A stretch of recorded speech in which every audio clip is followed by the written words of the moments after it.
So last video, let's start again. Ready? Dun, dun, dun. Okay, last video number 213, Doobie-Doo, or not to doobie, or doobie-don't rather, Doobie-Doo or doobie-don't, was kind of a train wreck. I'm working off of Hotspot. I've already talked about this 50 times. We have no internet yet for various reasons, so we're working off of Hotspot. I have Metro PCS.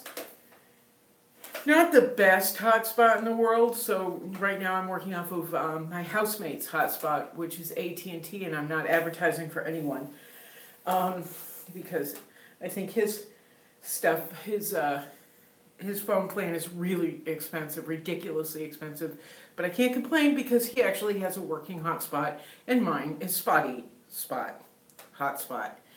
So trying again, we'll see how this goes. I'll check the audio and visual later, and hopefully we're good. Anyway, the last 213 was kind of an audio-visual mess about perseverance and being tired and doing it anyway and having people put you down and you keep going anyway, which is a general theme of this entire vlog over the past now 6 years. Just, you know, keep trying, keep pushing, keep trying. For the love, not for the love of art. Oh, the love of art. I do it for the love of art, but for the love of something rather, and becoming, you know, working your way towards a success that you want. Being able to support yourself with your own artwork and that kind of thing. That was 213, Doobie-Doo, Doobie-Down. And so here we are in 214, hotspotting and seeing if it works. Anyway, not to retread, but I'm retreading and I won't retread anymore. Behind me I've got several canvases that I've been working on, one for a couple of days, another one for a year, and then I've got 4 canvases that I just started. I prepped them a couple weeks ago, haven't had any time to work on them, but I'm going to today. I've laid out a little bit, but I have 4 canvases. 2 are going to be figure, 2 are going to be abstract. Now, I know artists that focus on one thing, and that's what they do. Abstract, abstract, abstract. I watch videos on artists who do nothing but portrait. They do nothing but figure. My head wants to do many different things, and I think I do them all fairly well. Children's illustration, the books that I'm working on, I've been rewriting them all and then trying to re-illustrate them when I'm not totally exhausted from my job. But also painting abstracts and doing figure work and doing portrait work. Figure and portrait work, in my mind, are one, but there we are. So when I met with Chasen Gallery here in Sarasota, they're off of South Osprey in Sarasota, and in Richmond, Virginia. When I met with them a few weeks ago, I was sitting with the owner, Andrew, and you know, he was asking me about my different work. He had gone through my portfolio brochure and immediately had contacted me. He and his manager, Ellen, had contacted me and said, "We want your artwork, we love it." You know, we were sitting and talking about what I do and going through my website, which, you know, it really needs updating, but we're kind of going through that, going through my Instagram account, going through my bizarre Facebook pages. But, you know, I showed him I do figure work, I do portrait work, I do these children's illustration, I do abstract work. And I said, which do you want to carry abstract and figure work? Because I have, you know, people following me in both, whatever they are, genres. And he said, no, we want to focus on one thing. I don't believe it's a good idea to confuse people as to what you do. So, although I kind of go, because my figure work and my portrait work is also abstract, as we can see from little Vidal, who's upside down. My figure and portrait work is also a form of abstract. I also have to understand his point of view. He has a vision for his gallery. He has a vision on how he and his staff can sell an artist. And it needs to be respected. This is a wonderful opportunity, as is Blue Egg in Miami. And so they're both wonderful opportunities for me to reach people who wouldn't find me through YouTube or Pinterest or Instagram or Facebook. It's a wonderful opportunity for people who find me on all my social media.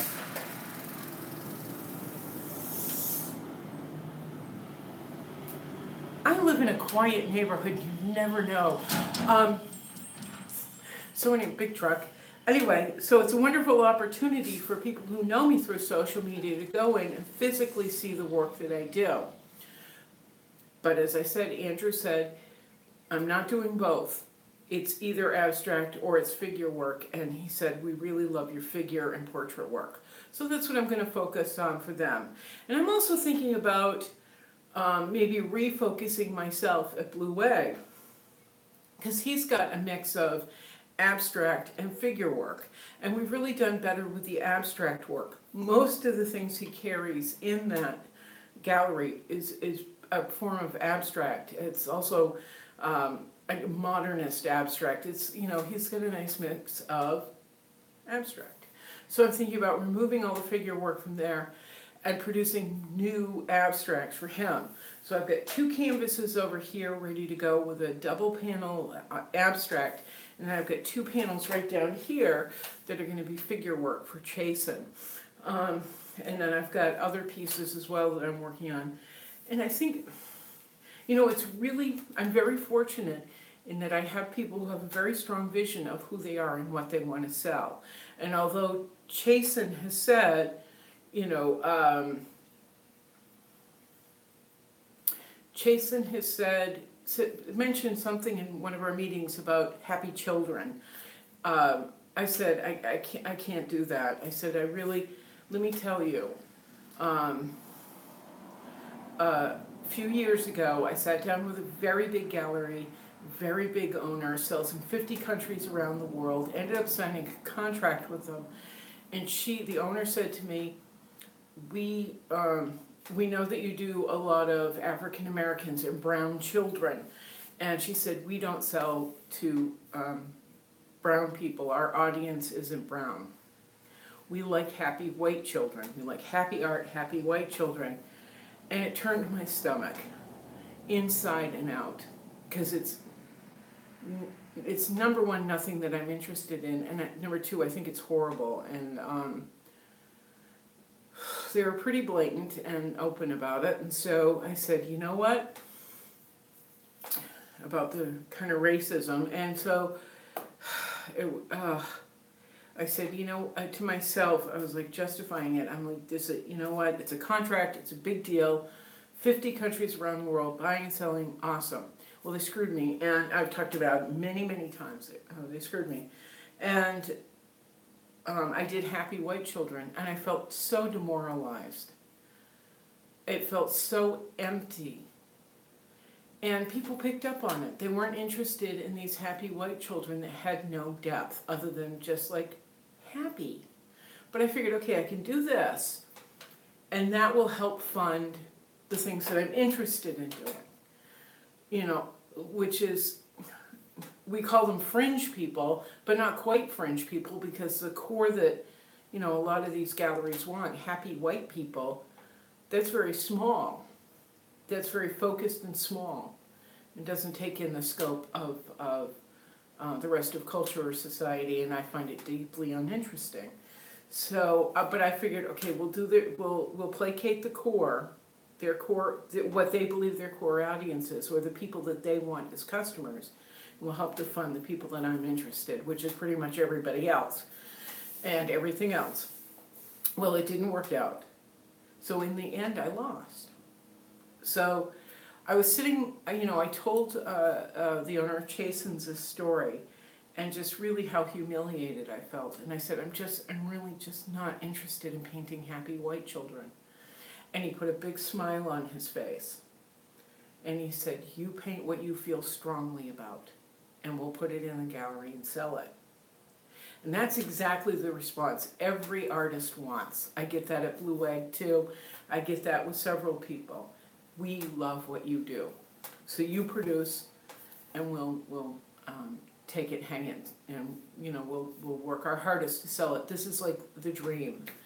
The dream. I'm still waiting for the dream to take off and become a reality, but I keep working towards that goal. And you know what? I got a little bit more of a toehold.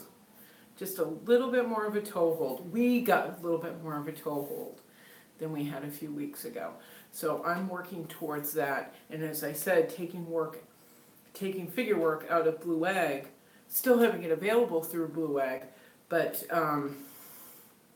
physically taking it out and putting in abstract work, so that has a focus there, and putting figure work. We're going to have a studio visit or a house visit at some point with Jason, showing them my figure work, seeing what they believe that they can sell, what they will take now, what they will take later, and seeing what they would like to do for a solo exhibit, because we're talking about a solo show next season, and next season means fall in Sarasota in 2018. Soon people will be heading up north as it starts to get warmer and warmer. Season ends here in Florida, starts up north. And once the season ends up north and it starts getting cold, people come back. So they'll be back right around Thanksgiving. So if you're going to be, you know, if it's something you're interested in knowing more about, seeing a solo show of my work with Chasing Galleries, either in Sarasota, maybe doing something in Richmond. I know I'm going to have, I know Jason is going to have work of mine in both Sarasota and Richmond, but if you're interested in seeing a solo show here in Sarasota, let me know. We haven't booked a date yet, but we're going to. I can put you in touch with Chasing Galleries and you can find out when, okay? And that's the haps. You know, I really got to do some painting work. It's 1 o'clock and I haven't done anything but make, you know, hot spotty spot videos. I was like, yeah. Anyway, that's the haps. Ciao.